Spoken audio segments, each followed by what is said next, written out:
Hi, this is Ed back again with another video. Shout out to everybody on Patreon and Subscribe Star. Thank you for your support. Thank you so much for keeping this channel going, and let's just get right into it here.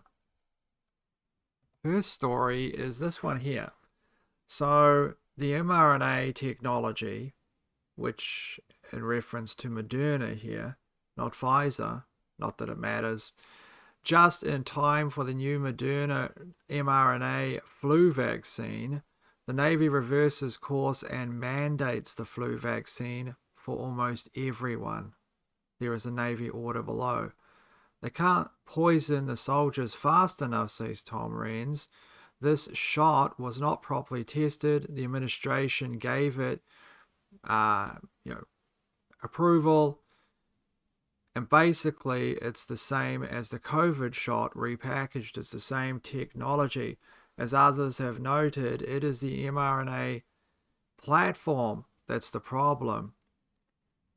So there you have it being mandated basically for the Navy. It's quite interesting, isn't it, when you think of it more from an objective perspective, because they have all the evidence of what this done to the soldiers, right? There was apologies and people were reinstated, and there was testimony before, a lot of testimony, in fact, in these doctors that blew the whistle on the amount of hyper increase in heart problems and things like that in the US military. Lucky we got that, at least. I haven't heard those kinds of things come out of, the British military, etc. Although obviously all the side effects, but there's been no whistleblowers. You have all of those things, so they know the problems with it and they still mandate. And this is the problem when there is no attempts to rectify or reconfigure, right? Well, you could say that if you're being kind. Another perspective would be that there are bad actors intentionally trying to decrease the health of these soldiers, right? Trying to decrease their capability.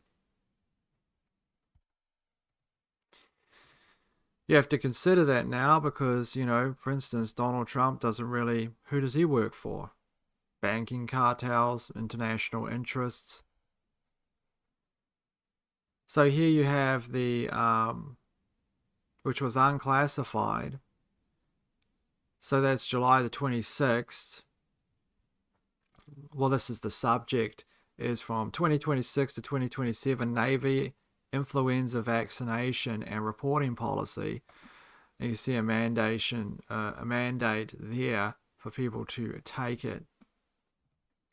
You can read more on screen there if you want, so on and so forth. Interestingly enough, as we continue with the story, and yet still mandated, and this again is the same technologies, and this is mandated for students entering health sciences, right? They have to take the COVID-19 vaccine. They still have to take it. Medical students going there. Now, I don't know what they're injecting now, because who knows? Knows what's in it. Historically, you don't know what's in it. People ask, they want to know what's in it, and they were never told what was in it, right? So let's turn down my mic a little bit because I think it's peaking out just a tad. Hopefully that's a bit better. Or is that too low now? Now it looks too low. The saga continues. Don't worry, the AI will cut out all this stuff in regard to me talking about the mic because I've told it to cut out non-related things. When it's uploading to here, which is Clown World News Fellowship, you find that on YouTube, obviously. And also that mirrors to Odyssey, which you can find it over there as well, although I have to use an uploader to Odyssey because it will not auto-upload once again.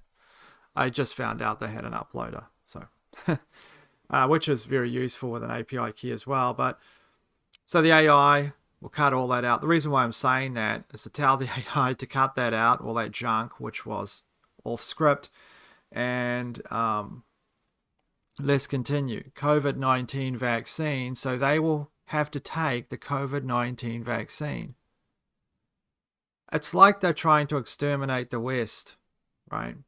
China and Russia don't have to take this vaccine. They never took the vaccine. They took an attenuated virus vaccine, not built on mRNA technology.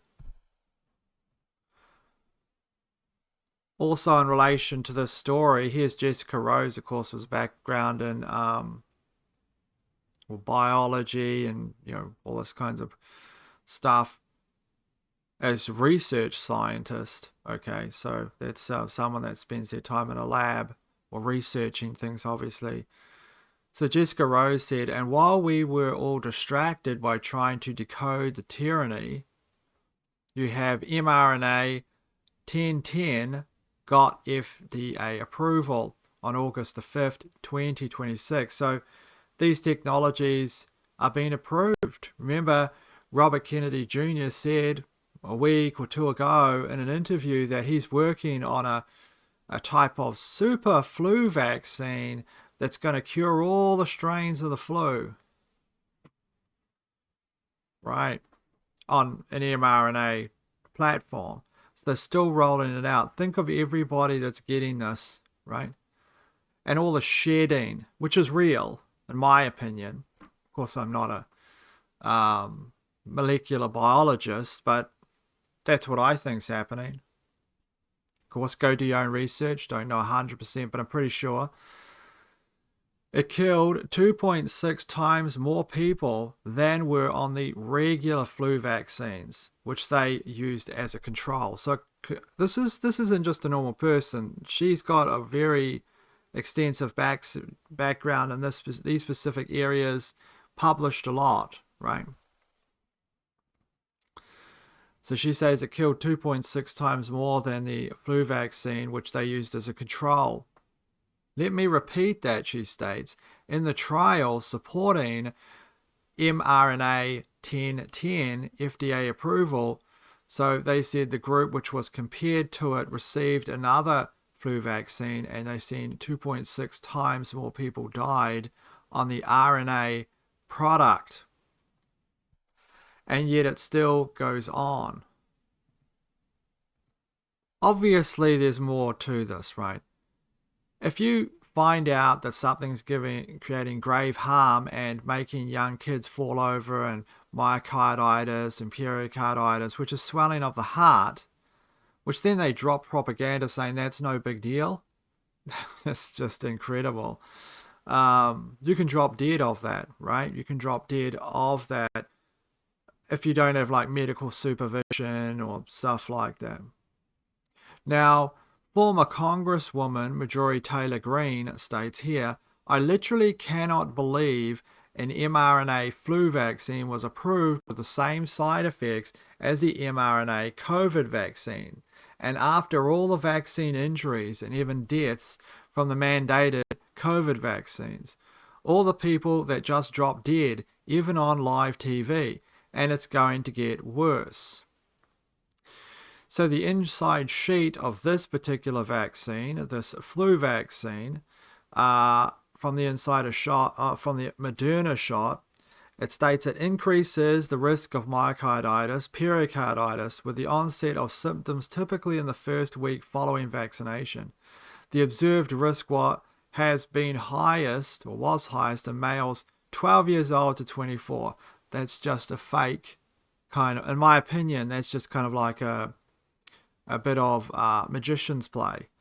Everyone gets it. If it affects someone at 24 years old, it affects somebody else. Everybody was dropping dead, fainting, falling over. So how can you look at all of this and conclude that you do not have demons or like evil people running things in a conspiracy to harm people? How can you look at this and not think this after all the evidence and information, after the very person that wrote about this, about Anthony Fauci, in the book Fauci, is in charge of all this. He's in charge of all this. Right? And he spoke out against the mRNA technology. So it's not like the person running things doesn't know about it. Okay? Robert Kennedy Jr. is in charge. He could stop things, right? He can do things. He can fire people. He can hire people. So how can you not think that there is a nefarious entities in charge? Of course, you know my opinion on how the world is run, but I'm just saying I don't know how other people can look at this and not see a similar thing. Continuing with this story, here we have Fauci. Of course, the other day they're saying they're going to go after Fauci. Rand Paul said he's going after Fauci. Of course, they're holding him in contempt. They did vote on that. Rand Paul delivered literally these particular envelopes signed by him in regarding letters of prosecution or letters to prosecute Fauci have been hand-delivered to the DOJ. So you have Fauci, whose wife gave everybody the finger while he was taking out his garbage. Here is the thing about this. You really think somebody that's worth tens of millions of dollars, just use logic, that's worth tens of millions of dollars, at the height of when the main focus is on them, would be going outside their house, would be taking out the garbage and going for drives with their wife. They don't need to go anywhere. They literally never need to leave their house. If they want to leave their house, they can leave it in the dead of night straight into a van and head off to Italy. He's not working anywhere. So do you really think he comes out of his house to take out the garbage and do the fingers and whatever? And do you really think somebody that's capable of putting this particular thing out into young kids, I mean 5-year-olds and 10-year-olds fall over dead, you really think that somebody's that's capable of that has hand tremors when they're reading a letter? You could only do that if you're a psychopath. Psychopaths have no fear. What they are really good at is manipulating people and manipulating people's emotions and looking certain ways. Do you think someone worth, I don't know how much he's worth, tens of millions or whatever it is, a lot of money, right? He gets millions of dollars a year just for being in his role when he headed, NIH and all these particular types of places. Do you really think that he needs to go out and empty the garbage? Of course not. He's out emptying the garbage so people can take a photograph of him. There is a campaign in order to invoke a type of sympathy. What you do is you get him, and it looks like now he's been hard done by, he's been picked on, he's been bullied. That invokes some sympathy. That's better than a faceless corporate entity. So they're trying to let the steam out of the bag. Will they go after him? Maybe. It's largely irrelevant, okay? Because the people that are surrounding him, that are in the tune of thousands of people, nothing will ever happen to them. It is a network. It isn't one person, right? Look, he came out to take out the garbage or the recycling, and he's got a frown on his face. His hand was shaking like this. He practiced that in the mirror. He probably rang up the photographers to say or throw out a tip somewhere when he would go outside. All of it is just completely, everyone's having a kind of on their brains is having it really massaged at the moment. Yes, everyone wants to see Fauci in jail. He should definitely be in jail forever for the rest of his life. There's no doubt about that. But so should tens of thousands of other people that surround him, including politicians. The dereliction of duty, as they say. These people knew via the contracts that Pfizer gave them, which said there was no efficacy whatsoever. And we know that via the contracts that came out of the courts in South Africa, where these legal entanglements brought forward those particular documents that the government signed with Pfizer. Those documents won't be any different than the other documents that other countries signed, because you can't go from not knowing efficacy in South Africa to suddenly knowing efficacy when these documents are signed by governments in the UK, New Zealand, Australia, the United States, or whatever the case is. They are the same documents. Therefore, logic says that they were zero efficacy throughout, and yet the politicians said they were 100% effective. The people that were the head of the health department said these were 100% effective. They all lied. Massive, grave crimes like this are not possible unless you have a sea of liars and corrupt officials. They knew from the start. They knew from the start that there were side effects, including swelling of the heart. Now, how do you go from it's localized in the arm to, oh, there'll be some swelling of the heart? That's the worst thing that you could ever want, because when that stops working, you die. So all of this Fauci parade, all this, were really hard on Fauci. These people, they showed, the same people that were in charge and signing these documents, they're basically the same entities that signed off on the new rollout of this mRNA technology. You have all the evidence you could ever want to ban this technology, all of it. You don't need to have signal after signal after signal of people falling down dead. So here is your pack, which is the compliance warrior. You get a donut. Remember that? You get a donut for it. Or you get a hamburger and fries if you're in New York. Or here in New Zealand, you get a free bagel. Just make sure to wear your mask, because we all know that works. How many people walking around were wearing N95 masks? No one. Largely, hardly anyone were wearing those masks. Those are the only masks that allegedly stop the virus particles, right? Normal surgical masks do nothing. They stop you from coughing or aerosolizing whatever you have onto the patient. They stop you from giving it to other people, right? You know, if you're coughing and spluttering all the time. Well, I guess that works halfway. You get your vaccination card so you can keep track of how many vaccines you're getting, like an animal on some farm. All of it's lies. We know all the health advice is lies. Even if you're plant-based or whether you're carnivore, it's all carnivore. Either way, it's all lies. What they give you. What they tell you to eat is a load of lies. So there's your third option, or your next option, which is a coffin. I can't believe it, honestly, because it's not like we have 6 months later. It is years later, over half a decade later, and this is still going on. I saw signals straight after the vax rollout because I looked on the forums and everyone was saying that they were having chest pains, they weren't feeling well straight after it, or they fainted. What is that? Why are you giving people that? You might as well be drinking paint.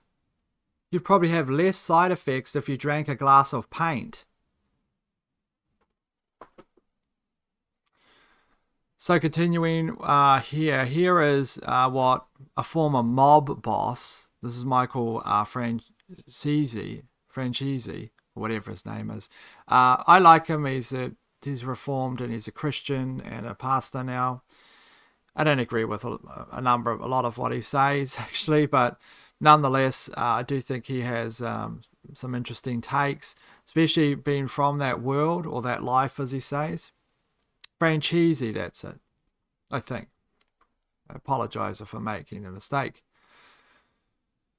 He says, Anthony Fauci went on in front of a grand jury and took the fifth 111 times. He says, people, I'm a former mob boss. I took the fifth. Frank Costello took the fifth. So on and so forth took the fifth. You know why we did it? Because we were criminals and we didn't want to incriminate ourselves. So his excuse? We got held accountable for everything. Gambling, extortion, we paid. I did 8 years, he says. So when does Washington pay? So, etc. Right? That's what he had to say on it. Basically saying Anthony Fauci must be a criminal. Here is a 2-minute. Oh, it's a 22-minute video. Let's not watch that. I thought it was 2 minutes. That's why I put it in there. Okay, so that's it for that story anyway. So here is Bill Gates. So here is something interesting, which I thought was quite amazing, really, but it doesn't surprise me. Here is Rand Paul. He states Bill Gates held a top secret Q clearance for 7 years through the entire pandemic. He was not an elected official. He's not a scientist at NIH. He's just a very wealthy private citizen who helped shape the government's COVID response. Not really. It's clear as day. Back in the 90s, the late 90s, there was the government sued Microsoft for basically including Internet Explorer within their operating system, which they considered to be basically, monopolistic in direction. So there was that lawsuit there. And then all this went away for Bill Gates. No problem at all. Okay. Especially, I guess, now with Microsoft and Windows 10, he's completely integrated Windows 11, which is largely a spyware operating system. And it's just not me saying this because I have paranoia. I can prove it. Obviously, it's common knowledge. But you look at all what the technicians or the people that know a lot about these types of things have to say. They all say it's spyware. Some of them use it anyway because some people need to use certain programs. I have a system which is an old laptop from I don't know when it would have been, 2006. I think it came with Windows 7, and it just runs Windows 10. Like, I didn't need to put Windows 10 on it, but it happened to be my sister gave it to me. It was her old laptop. But in relation to that, by the way, the AI cut this part out because it's not really related. Well, stuff about laptops, but I have Windows, or maybe it is related, I don't know. I have Windows 10 on there. You cannot surf the web on it. It's too low to run Windows 10, right? The specs are too low. So if you try to surf the internet, you can play a video, but it'll look like you're playing it from another dimension. Nonetheless, it's just, I just use it in order to run Dragon Naturally Speaking for my dictation. I have another computer, which is in a box somewhere, which when I finish my novel, I'll take out and, use Dragon to dictate. Because what happens is if you don't know, I write things on Screenplay. In Screenplay, these days, I never used to. I used to be a pantser many years ago, 20 years ago. But now I write things out in a screenplay because it's easier to move the plot around and fix things and look at things. And then I'll dictate the entire novel from the screenplay, reading it and, putting in the narrative and stuff. And then there'll be numerous redrafts after that.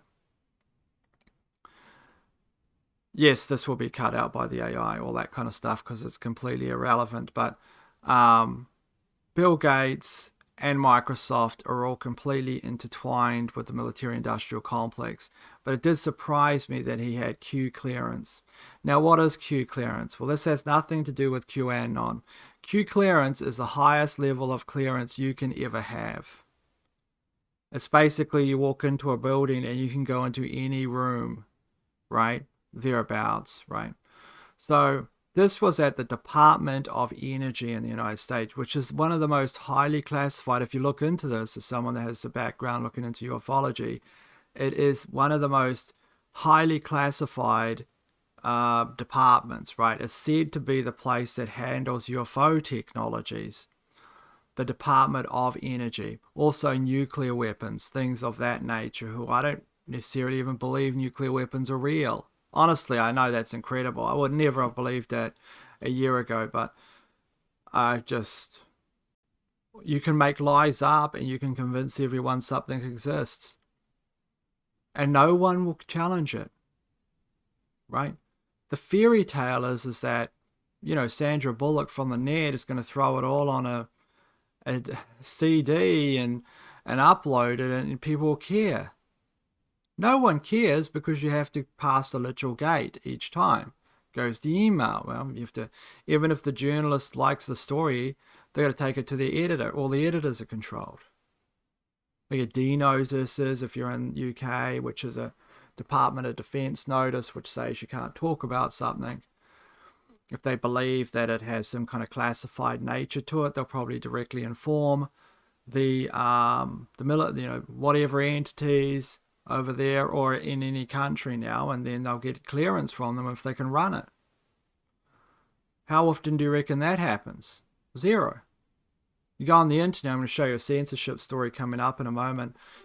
But so Bill Gates had Q clearance in the Department of Energy. Here's Rand Paul publishing the letter there talking about Bill Gates had Department of Energy Q clearance for 7 years, including during the heights of the COVID-19 pandemic, although before that.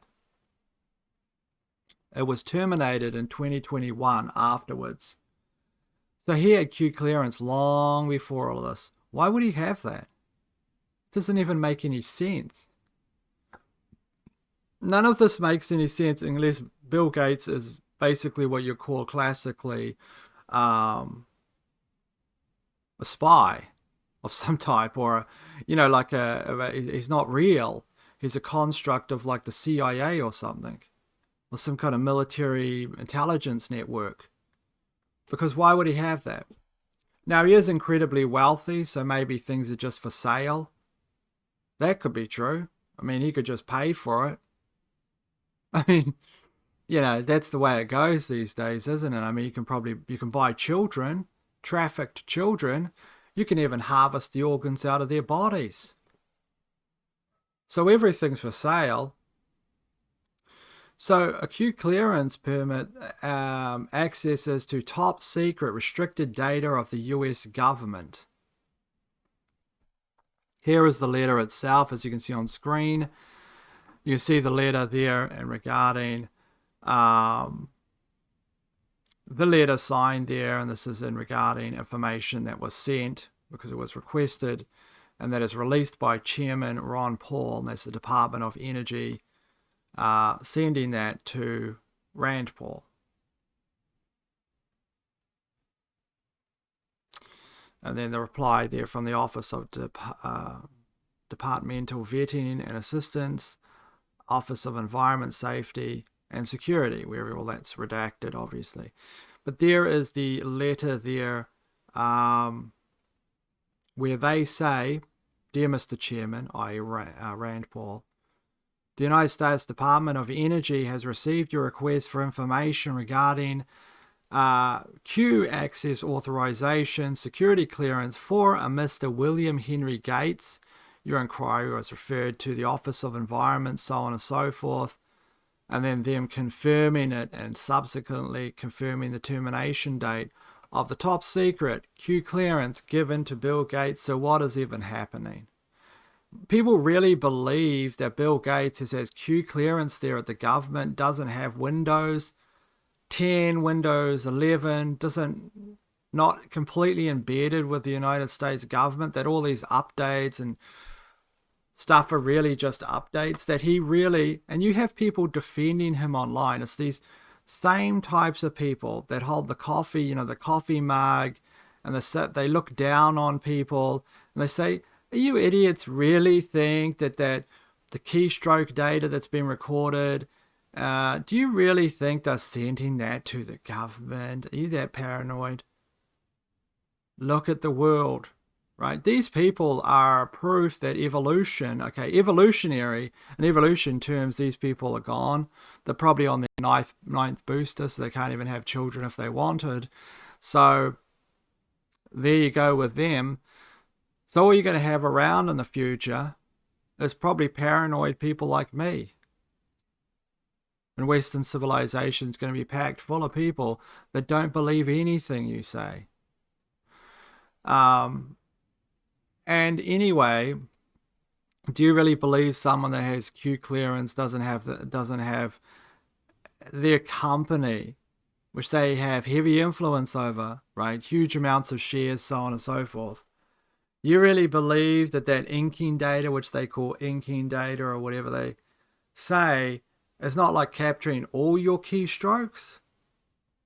They can use things like BitLocker or whatever in Windows, because they're the ones that have sucked up all your keystrokes. So they have a database full of your passwords. What is a password and how would they pick that out of the clutter? Very easily. You look at the general word usage of people. You look how they misspell certain words or their fingers slip on other words. And you look for just words. I mean, it's just words that are nonsensical in amongst the other words, right? The nonsensical ones are what stand out. You create a database of that and you just have people's passwords like Icehouse169. Oh, there's Icehouse169 again. There's the Icehouse. I'm just telling you in very basic terms. Obviously, advanced computer people just roll their eyes. Of course, that's... But for the general public, they're sucking up all your keyboard strokes. And that's not a conspiracy. They say they're doing it. It is baked into the operating system.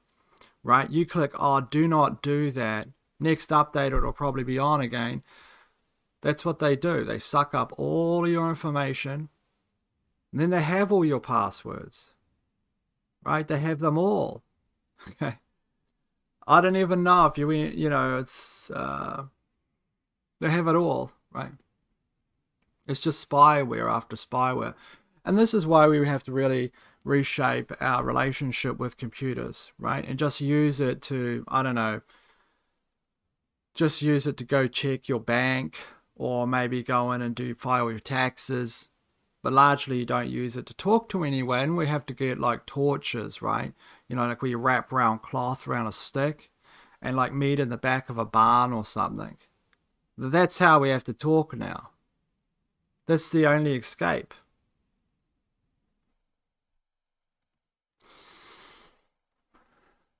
So people like starting to criticize Trump a lot more, obviously. I am, obviously. And so was Alex Jones. And now they're criticizing Alex Jones for criticizing Trump. Now, Alex Jones has done a 360, rightfully so. Course correction is warranted definitely in this situation. So Alex Jones is on the right page and doing some good work lately. He can't believe it, I think. A lot of people listening to this video probably think that Alex Jones works for COINTELPRO. I don't think that myself, but you can think about anything you want. Paranoia is pretty much a healthy mindset to be in these days. Maybe I work for COINTELPRO. Although I'd have to be in deep cover. Part of my cover, of course, is writing novels and publishing them. So Donald Trump did not place his hand on the Bible and things like that. Now, that happened years ago, 2025. And when that happened, people thought it was weird. I'm just showing you one of the odd things. People thought it was weird. Why wouldn't he do that? He's a Christian. Of course, since he said he's not a Christian, but he's surrounded by ministers, like holding their hands on his shoulder in prayer. He's not a Christian to the point where he couldn't put his hand on the Bible to swear an oath. Okay? That's someone that's not only not a Christian, that's someone that's got something against Christianity. Because even an atheist could do that. They don't even believe in the Bible. Or maybe they wouldn't, but you'd understand where they say, well, I'm not going to do that because I don't believe in religion. Okay, yeah. But he didn't do it because of that. He didn't do it because there's something where, I don't know, it's maybe his hand would catch fire or something. Like there's something else going on there, if you know what I mean. So anyway, these things mount up, of course. There he is with the photograph, and you can see his hand not on the Bible. Of course, you can go look this up. But he's surrounded by ministers. So Ben Garrison came up with this cartoon of Alex. He's basically saying that Alex has jumped the shark. He's not trusting the plan. He's fallen off the boat. He's a turncoat. Think of the people think of the mentality to be loyal to Donald Trump, right, and not be able to criticize him when every single thing he campaigned on, he's done the complete opposite. If someone does the complete opposite of everything they've campaigned on, they're not the person that you thought they were in the beginning. But anyway, Ben Garrison was putting out this particular cartoon here. Fair enough. He does some great cartoons over the years, obviously. And but here he has it here. The shark jumps Alex Jones. This is when somebody that's a satirist or a cartoonist is supposed to be at like the front of things, well beyond them, right? This person is it's like they watch CNN all day long, or Fox News equivalent actually would be, where Donald Trump's saving the world. Like, he's flying in with a helicopter right now with QAnon. He's going to take out like the Atlantean army, which has taken over Iran. Because it's not Iran, it's the Atlanteans have taken it over, and in bed with the reptilian aliens. There's Corey Good in there, don't worry. He's still mowing his lawns, but he also happens to be on Mars. That's actually, in case you haven't seen my other videos, that's actually what Corey Good believes. Well, that he says that he believes. An actual testimony with when he was giving a deposition with a lawyer, part of a lawsuit, because he wanted to own the narrative that he could construct it. He said it was his intellectual property. You know, his story of going to Mars and becoming a super soldier, which he stated in front of rooms of people who had paid tickets to see him, that he said that was true, a true story. Okay, get this. He says he's over on Mars, and they say, well, why did I see you mowing your lawns last week if you've been on Mars 7 years? He goes, oh, because that's a robot. That's a robot that's doing that. Okay. So whole entire rooms of people went to see him, probably paid tickets. Okay, that's actually fraud. I'll show you. So he says, I'm not a lawyer, but it looks like fraud to me, allegedly. So Corey Good is giving these speeches about blah, blah, blah is on Mars, blah, blah, blah is fighting the Atlanteans or whatever, or the tripods. And he's there, and he's selling that. And then when it comes to somebody else repeating this narrative, he says, you can't do that. That's my intellectual property. So he gets involved in a lawsuit. By the way, you can watch this brilliant documentary on Tubi about Corey Good. No ads if you watch it in the Brave browser. I like Tubi though. There's some good shows. But so he says this. Now he wants to own that story. But the problem is, you can only own something if it's fiction. If it's fiction, then you're admitting that you created it, but he sold it as a non-fiction story, paying tickets. Right? If that people are paying tickets and he's stating the story's real, but it turns out to be fabricated, he's admitting to that in this deposition, doesn't that place him in some kind of jeopardy? I don't know. I'm not a lawyer. Couldn't they start a class action against him? Say, we want our $50 worth of tickets back. You know, demand them back, because he's basically said it was fictional when he was selling it as non-fiction. So, your Corey Goods of the world on the helicopter with QAnon. The QAnon that never arrives. By the way, for people that still believe in QAnon, what would you rate his job performance? Or her job performance? What's their job performance right now?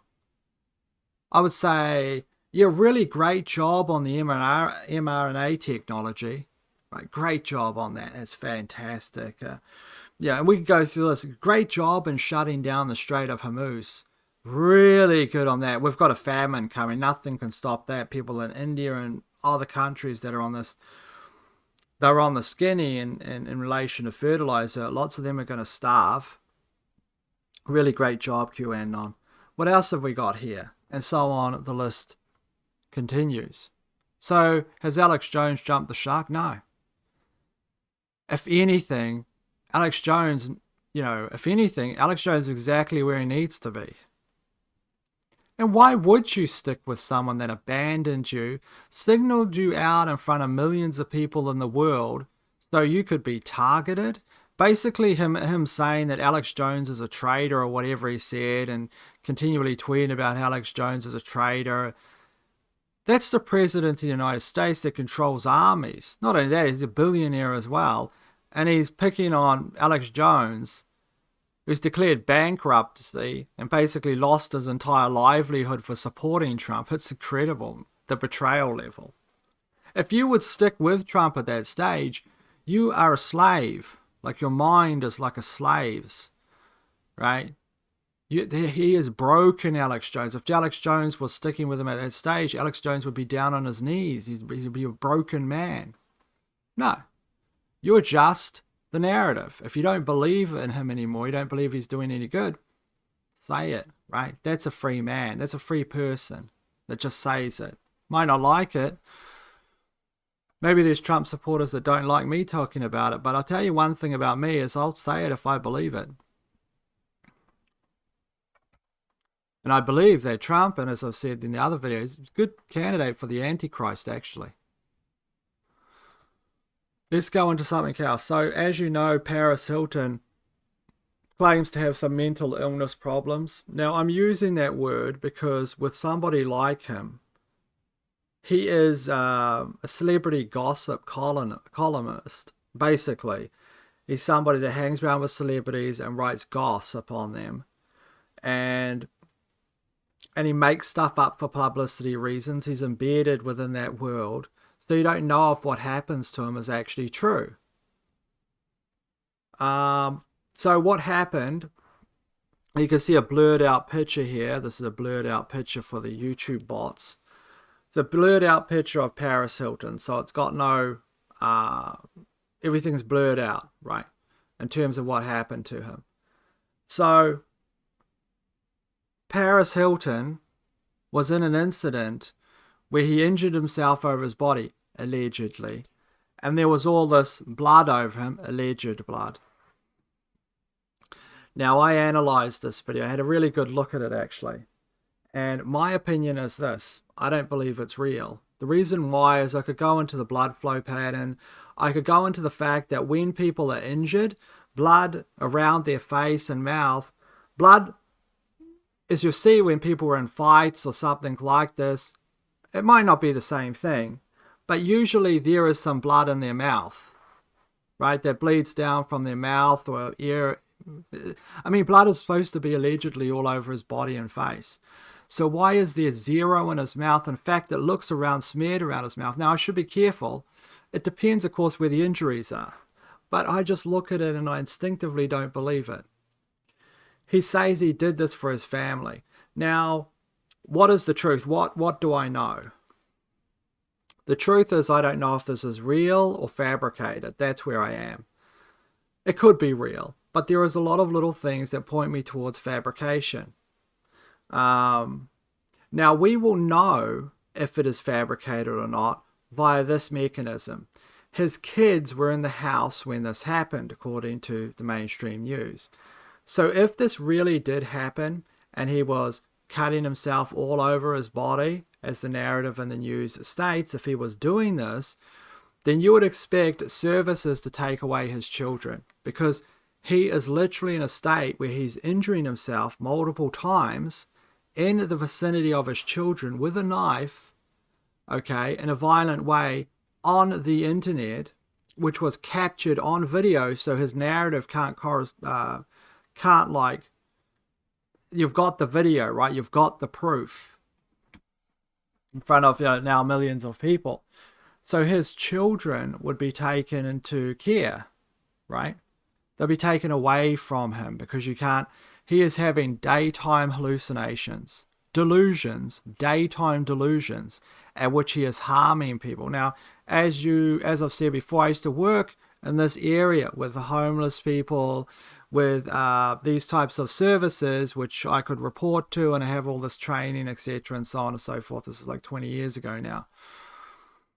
But that's how it would work in New Zealand, right? And I assume that in the United States, and I've seen other cases in the United States where it's even the bar is far lower than this. A lot of kids have suffered, of course, and you don't want them to suffer, and you don't want Paris Hilton to go on some rage and harm them. And his statements, whether he says he wouldn't do that or not, or doesn't have intention to do that, they are irrelevant. They don't mean anything.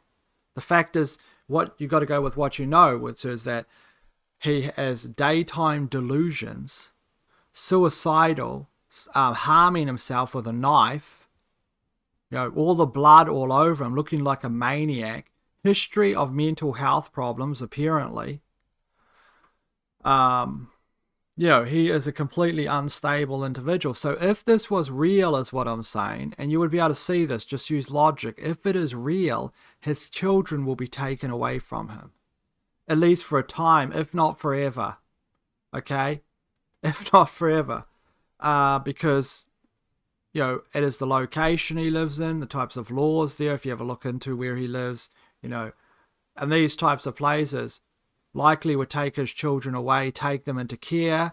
He could visit them under supervision or whatever. And I'm not saying I believe in the law. I do. Usually in a different world, what you do is you would have a tribe, right, of people that surround you in the village, and they would take the children. They would know whether you're lying or not. They would at least be able to make some decisions on that. But these people obviously we live in the modern world, so this is what happens. So the question is, does that happen? Now, if that doesn't happen, then something fishy is happening, because it means that what you're seeing, there is something beyond that, right? Whereas he's got another video running where he says, and so in the video, I'm just doing this, it's fake, here's my kids here, we're all in on it, it's not a real knife, this is tomato sauce, we're just doing it for the clicks. At which case, that would go a long way to saying, well, the children weren't in danger because he's just basically selling snake oil and poison to the world. However, you might say, well, he got taken away in an ambulance and the police came. It's irrelevant. If someone is standing there on a stream and you think that he's like delusional and he's got tomato sauce, he could be explaining to them as they come into the house that it's fake. But they would still take him away for observation, to have a look at, to talk to, things of that nature, because they're collecting an evidence trail to say that we went to this person's house who was acting like a maniac, and, we did our due diligence. We took him around, they looked at him. So that doesn't mean anything. He wants to stay longer in hospital. Say, I don't feel safe, I want to stay longer. Now, the other thing is that, if it is real, of course, your heart goes out to anybody that's suffering. This person did have a stroke a few months back. Apparently, they're in the media. And, of course, if you're having strokes and you've got these issues at his age, 46, right? For instance, he's around my age, right? No, sorry, he's 48 now, but he's around my age. I've never had a stroke, right? But I'm not on numerous amounts of prescription medications, right? He seems like somebody that's, if you're into drugs and stuff like that and doing them, you might as well go with stuff that has a natural architecture, such as, like, I'm not advising this, but any type of drug that has these at least architectures, and they are super addictive and they can mess you up. But somebody that's for instance, someone that's been addicted to smoking or injecting opium, as you go into your opium dens, which of course today is just heroin or black tar heroin or whatever the case is in the States, they call it that. But different types of narcotics. If you do these things, then at least there is an architecture of things that surround that, where services know how to deal with you, right? They know what things, recovery systems might work. They know what mechanisms. I'm not saying this is executed and handled well in order to help someone, because usually someone has to hit rock bottom, as the saying goes, before they can get off it, or there is some success with these modern, well, not the modern, but the more of obscure treatments and drug treatments that they use, which blocks these receptors in the brain, so you don't get the same enjoyment out of it, mainly with alcohol, I think. But they had one they're experimenting with in Canada, this particular drug that was showing success. Who knows what the side effects are with these things, or if the cure is worse than the disease. But nonetheless, you know, probably better off with that. Anyway, that is Paris Hilton. I thought I'd just say something about this. There is the other thing where if you look at his views, for instance, this is the 5th of August. A tweet on Perez Hilton. Sorry, do I keep on saying Paris Hilton? Is that if I'm saying Perez? Obviously, just getting mixed up in the brain there. But you see Perez Hilton here is at 39,000 views on his tweet. 27,000, that's nothing. That means your influence is dying, right? You have largely no influence anymore. People are interested in when he was hanging around with Paris Hilton like 30 years ago or something like that, but he's not 20 years old anymore, right? So you have 58,000. The only way you get still stay famous or hip post 40 is really if you're a fashion designer. Then you can be 80 or 90, because the illusion is that you are at the cusp of fashion. And maybe you are if you're creating it, because what you create, people repeat, right? You are the golden parrot, so to speak. I like fashion myself. I'm not a very fashionable person, I have to admit. But I do understand there is an art form to it. A social art form, in terms of symbolisms and things of that nature. But I'm not really into the modern fashion, your Balenciaga and all this, where you cover yourself in mud and satanic paraphernalia and, handbags made out of like, trash cans or something. Those all seem symbolic of a dying culture to me, a dying civilization. But there are views, 58,000 there for the 4th of August, nothing. Meaningless. Nearly, if you had a channel that talked about dinosaurs on Twitter and you tweeted enough, you probably would start getting those views within, I don't know, a few months, and then you far surpass them if you've been doing it a year. And if you're funny, you would do that far quicker. And no, I am on Twitter, but I don't use it because I don't support it. So here is his news update. Of course, that's going to go semi-viral, 710,000 views, just showing you that when he's in hospital, when he's injured, when something happens. Now, it's also worth pointing out that you've got all this cover me in blood symbolism. There's Will Smith's son, I believe, so on and so forth. Cover them in blood symbolism is indeed hot right now. Of course, you're seeing with the color red being hot right now. Now here is Miss Grande there, or however her name is. I just flicked through it for copyright reasons. She's just pouring blood on herself. What happened is she just came from a music video shoot. Her music video, or the video she released, is her getting a chainsaw, chopping up a bunch of men, and then coming out, and this group of women start clapping. Our society is really sick and off kilter. And I'm not against this kinds of stuff. I mean, I like writing horror fiction. I'm not against people doing stuff like, this and things like that. But it's the way it's done, right? It seems like an illness.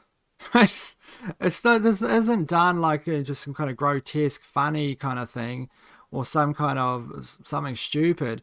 It's like when it's done, it's almost like, it's like a ceremony or a religion or something. That's different.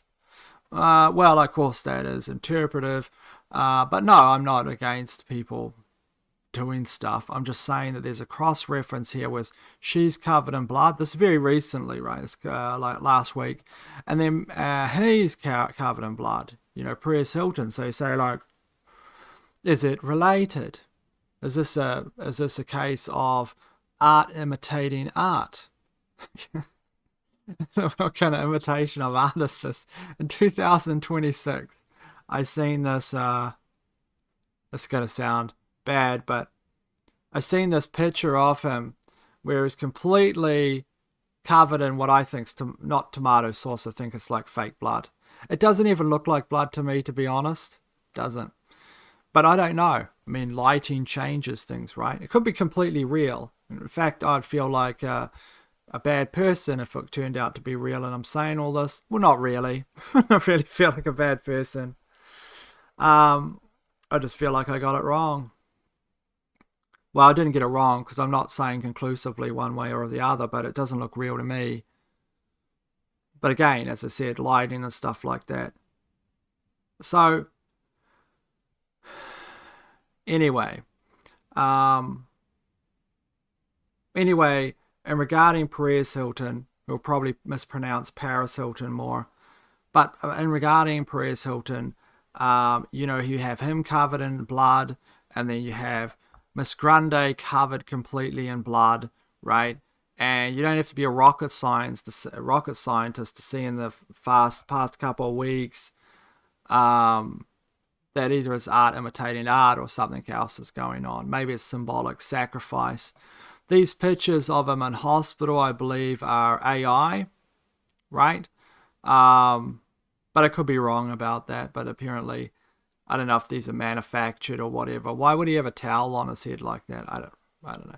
But he was apparently or allegedly in hospital with a stroke. The reason why I say that is you don't know if it's real with people like this, and it's not like the doctors are going to confirm his story because of medical privacy, as it should be. So he can say anything he wants. He could have been in hospital for an ingrown toenail for all I know. But obviously, if he's having a stroke, I wish him the best. I hope that he does heal. I don't wish any pain on anybody. But as I said, if it is real, you'd expect his children to be isolated from him. So here, apparently, people saying this was Perez Hilton posted this video of Grande 2 days ago. No such thing. A coincidence? So he's aware of the actual things that she's up to. Obviously, I mean, it's not like it's not like amazing. He's a celebrity gossip person. But anyway, let's play it here.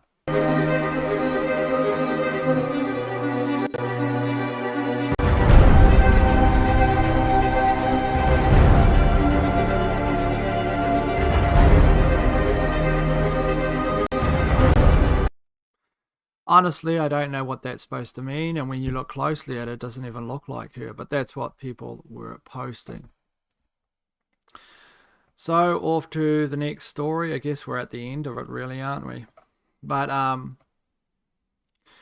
so here is just something very quick. So this is someone called Sophie Rain. If I didn't have to pay that much in taxes, I probably would have retired by now, she states. And this is where she stated to someone that's on OnlyFans, she paid 30 million US in taxes. Last year, she made $83 million. 83 million on OnlyFans. And this is one of the things where I see this. I don't believe this is real. I believe, my personal belief is this. When you send weapons to the Ukraine, a lot of these are promissory things to deliver weapons or whatever, but when they get over there and are not really used, as noted, a lot of them end up in the black market. In the washing of money that's going on over in the Ukraine, you need a way in order to literally wash it, and you do it through these companies. That's what I think. I don't even know if she's a real person. Well, if she's a real person on the thing, but I don't know if that's the story. Okay. I think OnlyFans is literally a laundering mechanism. And these large things like this made $40 million, which is, well, fraction of percentage of the overall platform probably. Believe it or not, I'm not a connoisseur of OnlyFans myself. I've never used it. But I know what it's about. And I would say that that it doesn't make sense to me, the amount of money flowing through that place. It doesn't make sense at all. It'd be interesting to really see what makes that thing up. So here we're going to just jump into this, which is the intermission time. So I'm going to show you some stuff that I watched. But first, I'm going to talk about things that I watched. Now, you're probably all aware of the Dolly Parton, Kenny Rogers, Islands in the Stream. I think I talked about this last week, but I didn't go on about it. I think this is just such a great track. But what I like more is actually the covers of the actual Islands in the Stream. This was written by the Bee Gees when they went into a funk, as I said last week, I think, in the early 80s. When disco kind of faded, the Bee Gees found themselves becoming writers more than performers. And one of the songs they wrote was Islands in the Stream, which is such a great track. But when I seen this one, I thought this might be the best version of it. And this was Islands in the Stream. And this is on Middle Aged Dad Jam Band.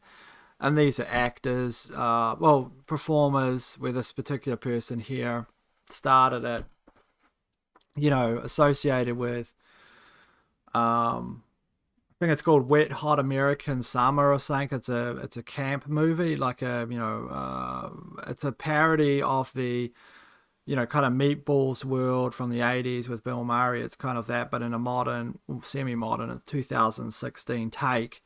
And through COVID, they started this band, which was called the Middle Aged Dad Jam Band. And here they've got Kristen Bell on it, who was a fantastic singer. She's obviously also an actress.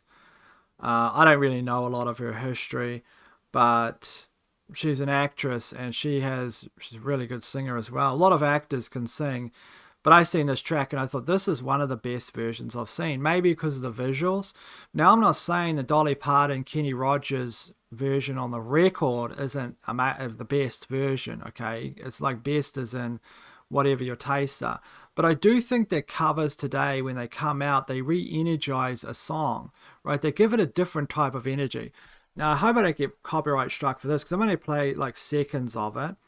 But let's have a little look here.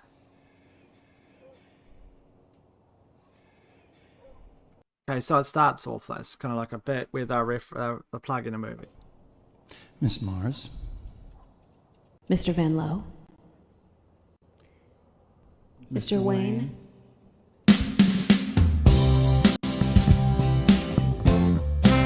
It's just such a good track. I'll play it from the middle. You can go watch it, obviously, I referenced it.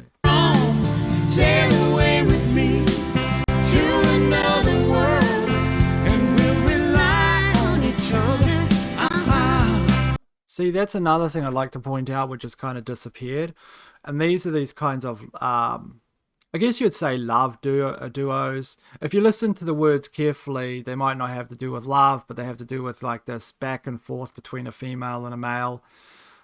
Susie Crotcho, for example, and that famous one from like 77. I can't remember the actual name of it. The famous duo with her and the guitar and stuff. What's another one? Oh, well, Elton John and... I can't remember the lady. Who's the lady that sings with Elton John and that famous duo? What's her name? Quizzy or something? Can't remember her name. It's something silly name. Anyway, you know the one I'm talking about. But, those are a couple. Of course, there's been a lot through the years. But lately, they don't exist. They've disappeared, right? Now, you have celebrities come in and sing duos that other people have... written many years ago. But I thought this was one of the best ones. Let's go forward. The real thing. No more will you cry, baby, I will hurt you never. We started as one, in love forever, we can ride together. Now, one thing I'll say about actors, obviously I have a fondness for like movies and theater and stuff. One thing I'll say about actors is they always have people that know how to shoot something. The camera's in focus. The camera knows when to cut to something. Making love with each other. Islands in the stream, that is what we are. No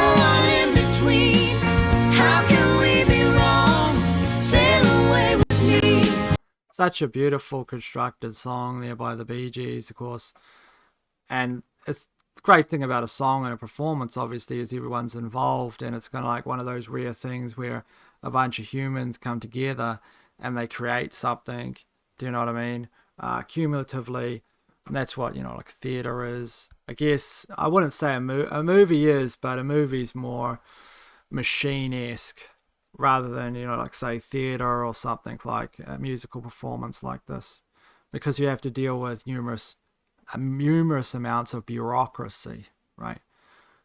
Producers, laws, legal frameworks from where you're filming, you know, all this kinds of stuff. To another world, and we'll rely on each other. From one lover to another. Islands in the stream, that is what we are. No one in between. That's such a great song. And here's another one, which this one was called, this isn't my favorite version of this.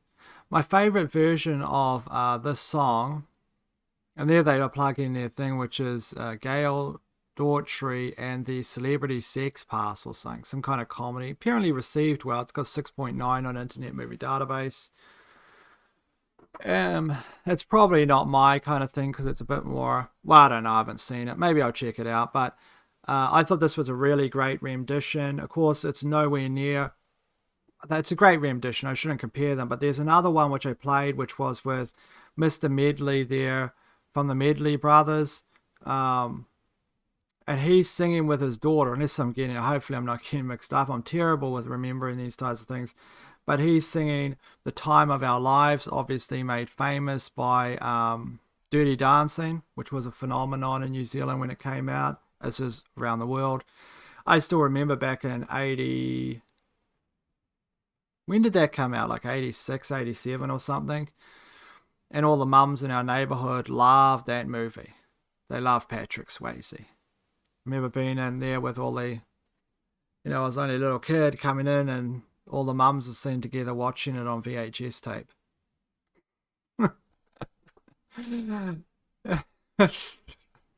Anyway, that song is, you know, an amazing song, right? It's really famous. But that particular one, which is sung, and I can't remember the name of the channel it's on, but it's him singing with his daughter. That's an amazing version. But anyway, here is singing with the star of this particular movie there, I guess, that they all made together, apparently. Sort of. It was so much fun. It was the most fun I think I've ever had making a movie. I really just had the time of my life. And that's because it's the time of their lives, right? Let's go through and just watch a little bit here. And of course, she can sing as well. Lots of acting.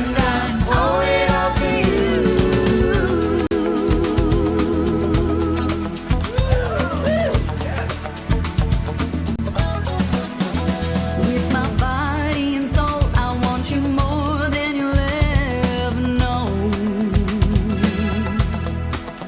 So we'll just let it go. Don't be afraid to lose control. Look at how he sings. He's such a good. He's such a good singer, that guy. Eh? And, oh, he's also obviously an actor, but they. It's the truth, and I owe it all to you, 'cause I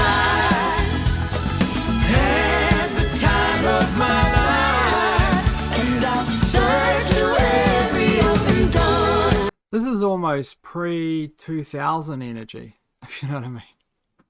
Like they got too much energy for people, you know, these days. Till I found your truth, Well, the people are back. and I owe it all to you.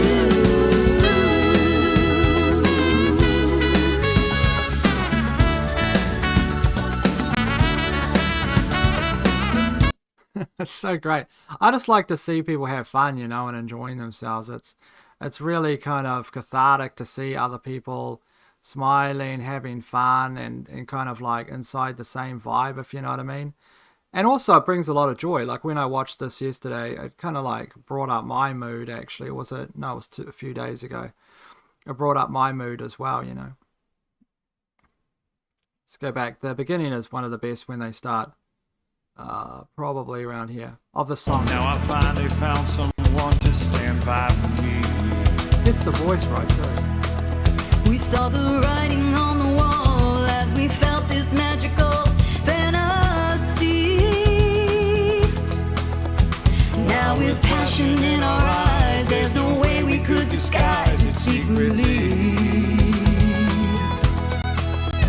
So we take each other's hands, cause we seem to understand the urgency. Just remember, You're the one. Anyway, I just thought it was a great repetition, so I wanted to share it. Of course, it's from this channel, which is called Middle Aged Dad Jam Band. If you want to see those quickly, you just go to the page if it's on YouTube and then go to popular, and they'll be up there with the most popular. But yeah, some great stuff there. And the Kristen Bell one. What's this one? Islands in the Stream. You do something to me that I can't explain. Hold me closer and I feel no pain. Every beat of my heart, we got something going on. I know what it is when you watch this, why it seems like it's got so much energy. It's because they're actors, right? And they know how to project mood and feeling and expression and exaggerated expression so you can pick it up easier. That's why the background people don't seem to be as energetic, like this person playing the guitar back there. But they do a great job at it. Obviously, if you're on stage or these places, you need to have exaggerated reactions, and it does create this mood of vibrancy. But what I'm saying is, this is the kind of vibrancy you used to have in society, right? I'd say pre-2000, especially, probably literally pre-2000 or around 2000, like 2003 or 2. Well, for me anyway. My heart, we got something going on. tender love is blind. It requires a dedication. Oh, this love we feel needs no conversation. We ride it together. I wonder what islands in the stream, I assume, like metaphorically, well, you know, in picture, you know, when you look at islands in a stream, it has to do with islands that are in a stream. What is that? They start wearing down or fading away? I don't know, because I've never heard the term before, islands in the stream, apart from this song, obviously. No one in between. Put 'em- Love forever. We can ride it together. Making love with each other. Islands in the stream. That is what we are. No one in between. How can we be wrong? Yeah, they're really great at it, aren't they? And this whole kind of idea of a garage band in your shed. Sail away with me to another world, and we'll rely on each other. From one lover to another.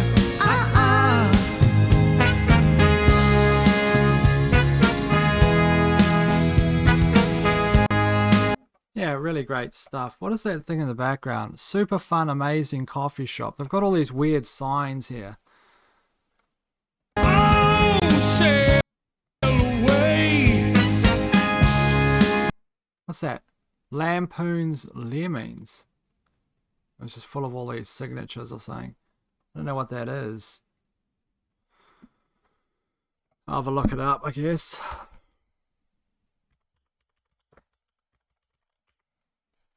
What is that?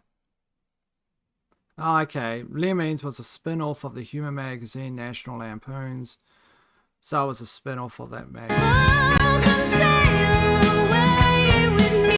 What's that? Saving lives. What's that? Saving lives, one lives. I don't know what that is, but it's got a little Islands in the stream. That is what we are. No one in between.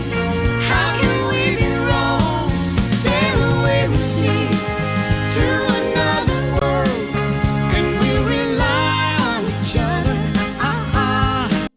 Yeah, it's such a great song. It's, you know, it's different time really when it was written, right? Different time entirely. But yeah, I like the name of that show too. What is it? Middle-aged Dad Jam Band. So other things I was watching were And Justice for All with Al Pacino. Now, one thing I'll say about Al Pacino is his range, where you can see him act here, and his range is incredible when you compare this particular film. There's another one where people pointed out to me, which I have got a copy of, which I'm going to watch as well, but I don't put everything I watch on here because I forget, okay? I'm watching numerous things at the same time. But in this, you see the range from 1979 and through Scarface, the range between this character and the other is incredible, right? Whereas I always look at actors, the best actors have this kind of range, like Daniel Day-Lewis, which I think is the best actor I've ever seen, at least in movies. Of course, there's a lot of amazing actors on stage, which you just never see make it to the big screen. But Daniel Day-Lewis, no doubt, a lot of people believe is an amazing actor. And Daniel Day-Lewis, you know, the range from like Bill the Butcher and Gangs of New York to My Left Foot to Last of the Mohicans is incredible, right? It is an incredible range of ability there. And Al Pacino is the same, and many of the great actors are the same. But people always say that Robert De Niro is an amazing actor to me. Obviously, I think that Robert De Niro is a good actor, and he can act and do all these things. But to me, he doesn't really have any range in the same way, right? You know, to me, Raging Bull, Taxi Driver, maybe Raging Bull a bit different, but Taxi Driver and a bunch of other De Niro stuff, especially all the mafia stuff, he just plays the same person. I mean, what's the difference between the character in Goodfellas and, you know, the Vegas movie he did? You know, Casino. What's the difference in the character, really? They're basically the same character. What's the difference between Ronan, that character, and the character that's in Goodfellas? Not really that much difference, right? He just plays the same character, to me, Robert De Niro. And I'm not saying he can't act. Obviously, he can act in those characters very well, but he's just those characters largely. And I'm not counting stuff like Stardust, the Neil Gaiman movie based upon the book with, I think, Terry Pratchett and Neil Gaiman. I'm not talking about that. He plays a pirate. Anyone can play a pirate. Yeah, look at Dustin Hoffman's performance in Hook as a great pirate, one of the best pirates, and a really great performance there by Dustin Hoffman. But what I mean is, like, if you look at Al Pacino can play the normal guy. Al Pacino can play the gangster, like in Carlito's Way. He can certainly play Pearson in Carlito's Way. Is completely different than the character that's in Scarface, right? The range, and, you know, so on and so forth with Al Pacino. Of course, they don't really act now, and when they do, they're not particularly that great because they are, you know, they are men of a really advancing age. And you can see capability for some people starts to really decline, whereas other people it doesn't really. When Clint Eastwood was 85, he was just as great an actor, right? Now he's like 90 something, but 94 or something. But he was a great actor at 85, 75. I should say that Clint Eastwood plays largely one character as well, but he just does it well, and that is the kind of like, I would say it's the wall that men run up against and fall down, right? Sooner or later, men feel invincible and they run against walls and they run through them, and then they hit like The Man with No Name, or they hit like William Money, or they hit like Dirty Harry, right?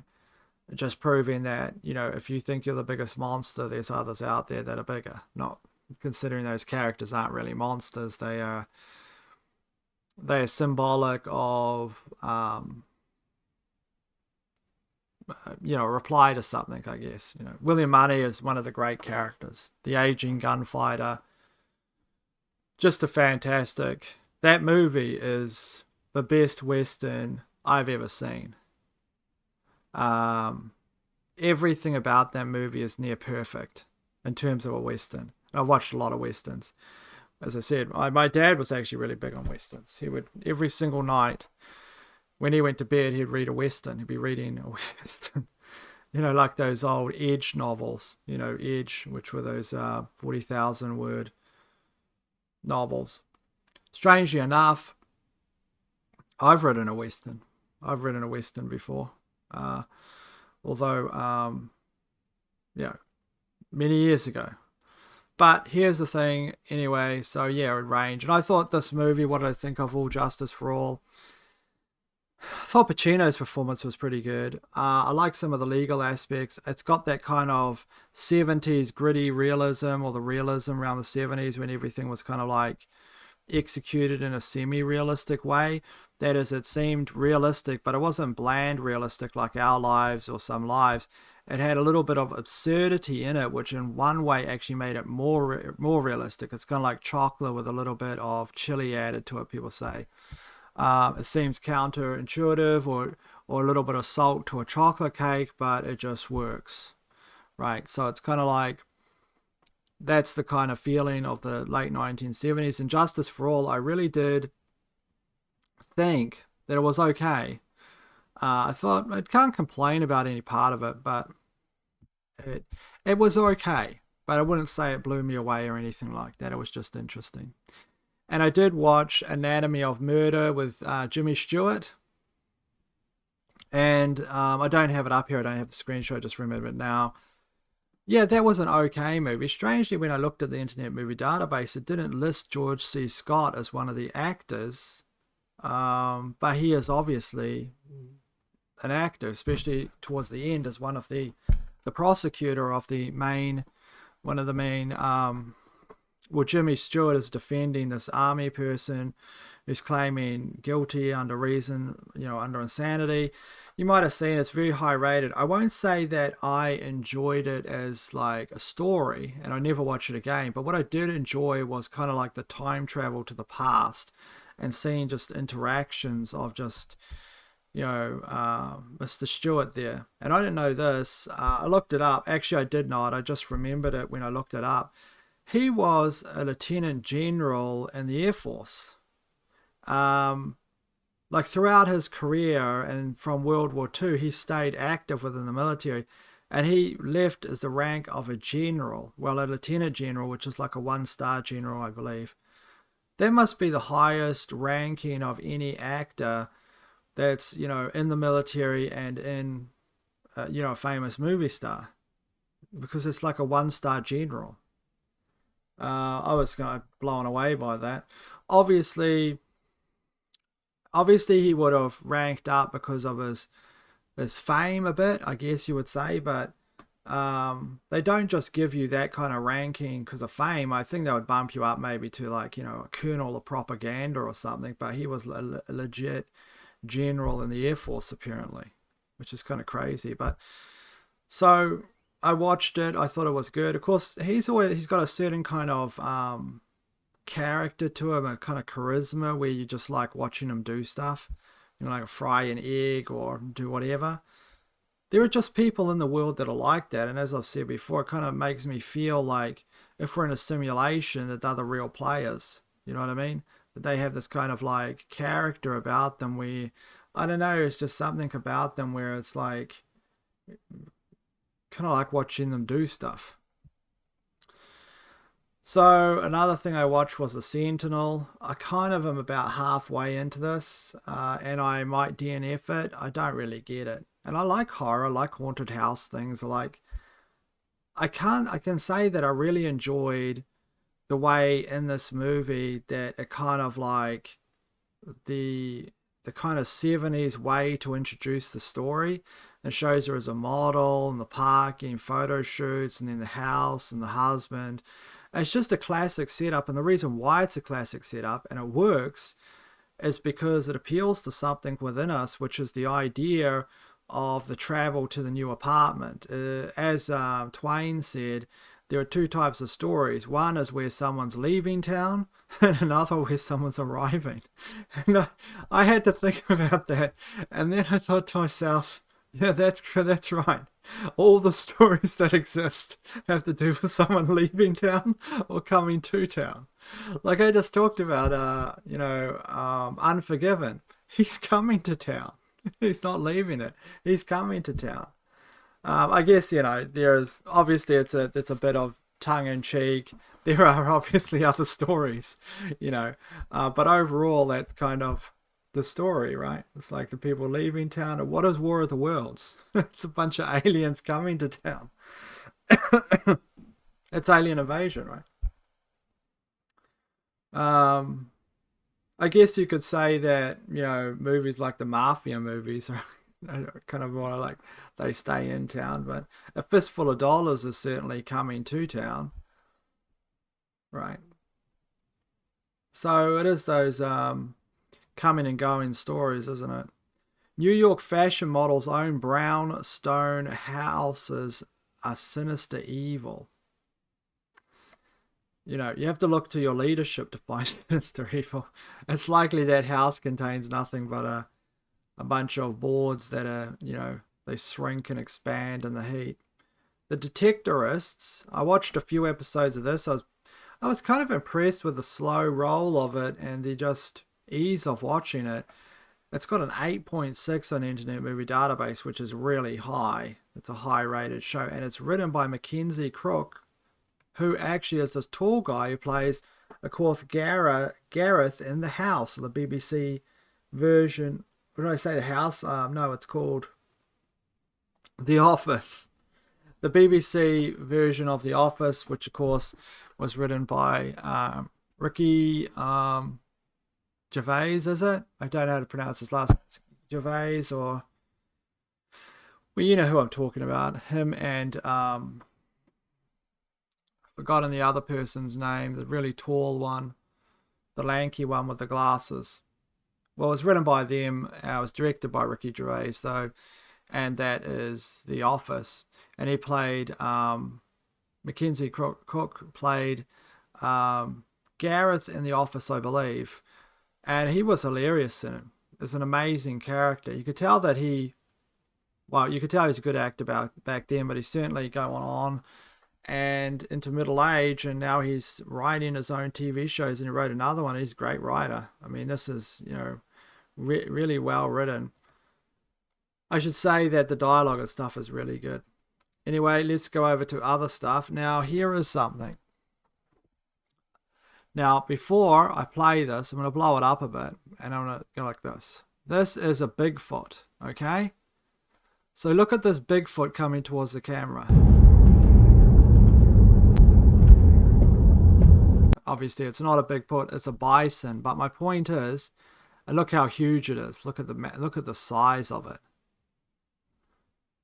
It's a great creature. Of course, it's dangerous. You don't want to be near it. And this bison might actually even be CGI.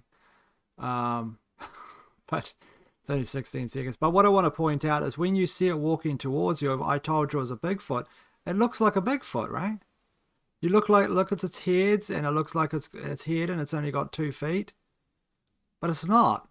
It's an illusion because it's at a distance, and the feet make it look like it's got 2 feet when it has 4. Now, could that explain some Bigfoot sightings? At a distance like that, probably. Right? What do you see of a Bigfoot? Usually people look at a Bigfoot like that and they'll turn around and run. You'll run away. So you're not going to see it when it comes up to here and it's a buffalo going past. I don't know, I just thought that was interesting.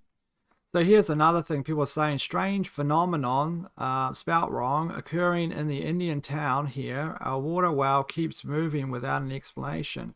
Government sending in investigators. So obviously this is just residents, or what you call you see a good case of this with Tesla's earthquake machine, which was on Mythbusters, which, I don't think that they bust all myths, that's for sure.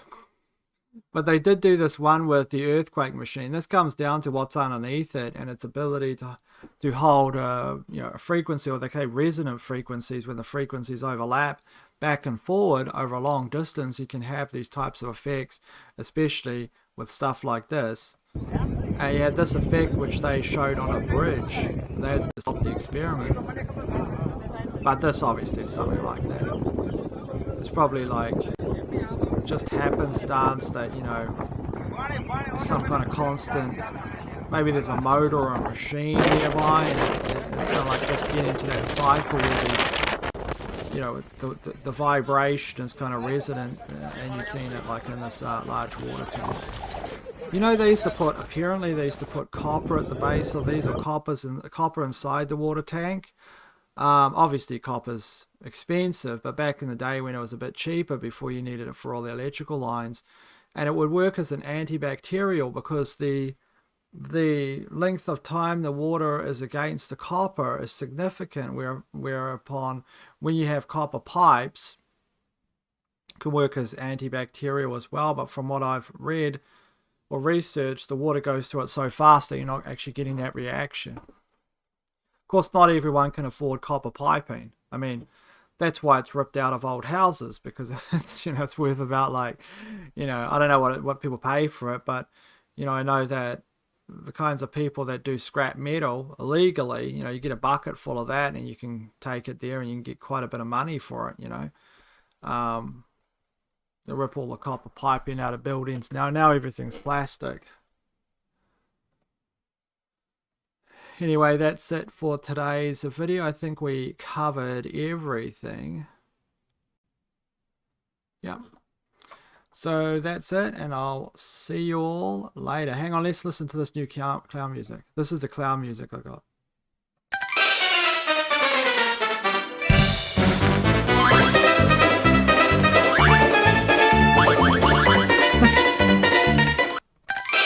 Anyway, you can find, and I've just got this banner up here, you can find the Clown World News Fellowship if you just put that in YouTube, and also should be able to find it on Odyssey. The Odyssey videos I have to upload, but I've got all that automated with the AI, so I'm going to just take the video now and sort that out, and I'll see you all later.